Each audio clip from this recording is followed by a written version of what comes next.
ways to make the most out of our JBands, whether you're using them for arm care, warm up, or whatever you use them for. To begin, there's 3 things that I want you to remember as you're doing all the exercises. First is that you always want to keep your anterior core engaged. That basically means rib cage tucked down, using that stomach or belly muscle to really engage the anterior core. Second, you want to do all the exercises through the full range of motion. And third, probably the most important thing to keep in mind throughout all your exercises is that you want to perform the exercises slow and controlled and always have control of the mobility using your full ranges of motion.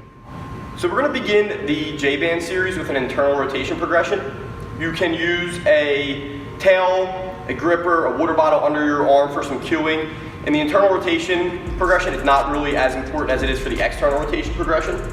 But the first thing we're going to do is start allowing your arm to travel as far back towards the band as possible. And then you're going to control the motion slow in towards your belly. Good. Keeping a nice tight core, double pack chin. Let it travel. All the motion is coming up here from the shoulder. Good. Let it travel all the way back. The next progression in that phase is to move the arm up to 90 degrees of abduction from the side, still keeping that anterior core engaged. You don't want your arm straight out in front of you. You don't want it all the way out to the side. You're going to find a range right in the middle. I always say about 135 degrees. And what you're going to do is the same thing. So all the motion is coming up here from the shoulder, and you're just rotating the arm in. Still keeping the anterior core engaged, nice and slow. Letting it travel as far out as possible to where you can still maintain that mobility and strength throughout the full range of motion. Good, give me one more. Good.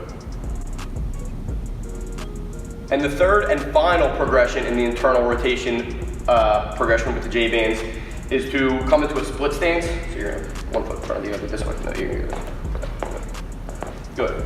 So the split stance will challenge your core stability and arm stability a little bit more. This is one of the most important drills to really make sure you're maintaining the humeral head in that shoulder socket. So you don't want to let the arm travel too far forward. What you can use is the opposite hands to cue one of 2 places. You can either cue on the stomach to maintain that rib cage down, anterior core engaged position, or you can cue in the front of the shoulder to make sure that you're not having the anterior translation of the humeral head.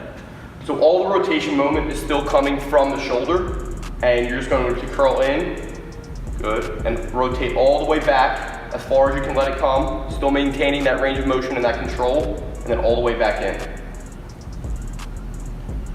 It's important to use the full range of motion, really maintaining control, because that's how you are going to throw. So you're going to get into that external rotation lag position, develop some strength there. Good.